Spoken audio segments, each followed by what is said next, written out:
is NABJ Fact Check. We have a lot to get to, and we do not want to waste any time, so let's bring out the former President of the United States, the Republican nominee for President, former President Donald Trump.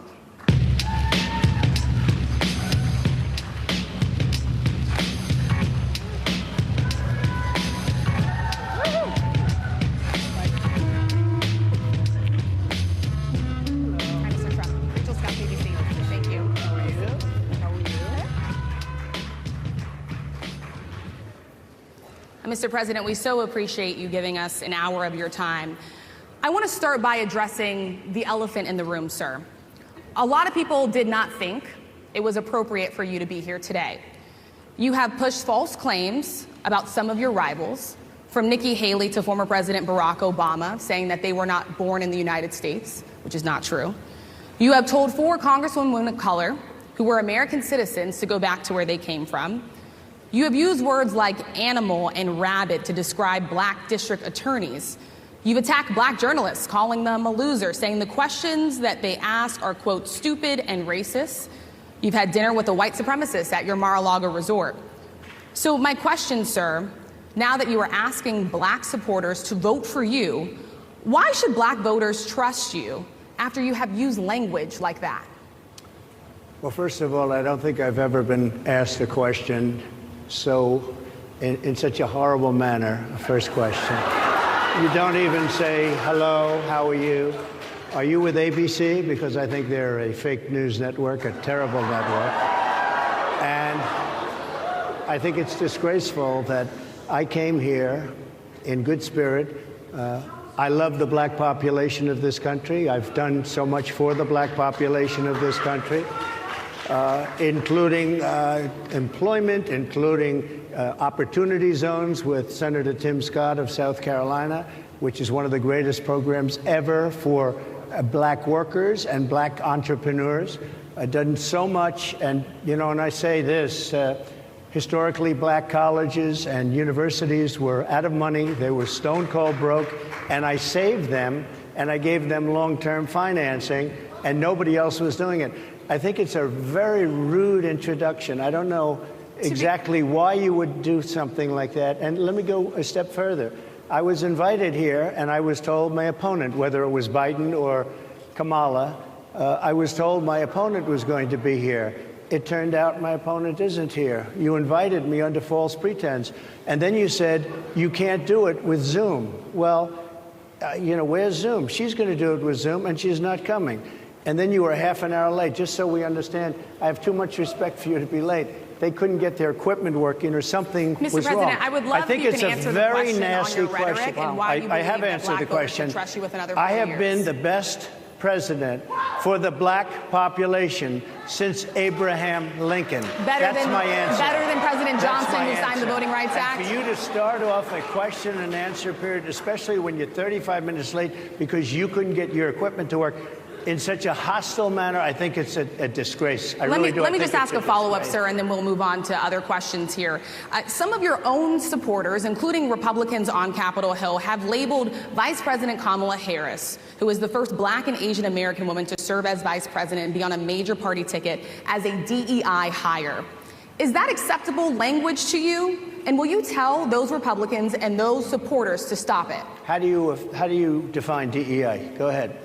How do you define diversity, equity, inclusion? Okay, yeah, go ahead. Is that what your definition? That is give me a literally definition the words then. Would you give me a definition DEI. of that? Give me a definition of that. Sir, I'm asking you a question, a very direct question. Define it for me, if you would. I just defined it, sir. Do you believe that Vice President Kamala Harris is only on the ticket because she is a black woman? Well, I can say no. I think it's maybe a little bit different. So I've known her a long time indirectly, not directly very much, and she was always of Indian heritage, and she was only promoting Indian heritage. I didn't know she was black until a number of years ago when she happened to turn black, and now she wants to be known as black.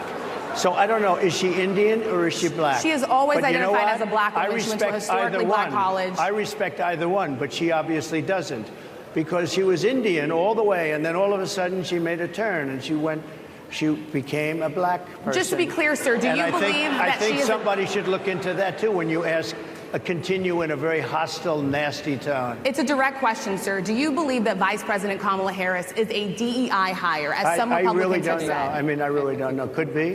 There are some, and there are plenty. I know this lady right over there, Harris, is a fantastic person who just interviewed me at length. And we had a great interview, I think, and I heard you got very good ratings on that Well, interview. you told me it was the longest one of your life, so we had a good discussion. Look, I want to talk about why you're here today. I mean, it is not lost on us how divided we are as a country. And as you were coming today, we really got to see that we are divided along the lines of race, along the lines of gender. And there is this question of, in this moment where we are, why come here? What is your message today? My message is to stop people from invading our country that are taking, frankly, a lot of problems with it. But one of the big problems, and a lot of the journalists in this room I know and I have great respect for, a lot of the journalists in this room are black. I will tell you that coming from the border are millions and millions of people that happen to be taking black jobs. You had the best. What exactly is a black job, sir? A black job is anybody that has a job. That's what it is. Anybody that has a job. All right. And Mr. President, they're taking the employment away from black people. They're coming in, they're invading. It's an invasion of millions of people, probably 15, 16, 17 million people. I have a feeling it's much more than that. And everybody's been seeing what's happened.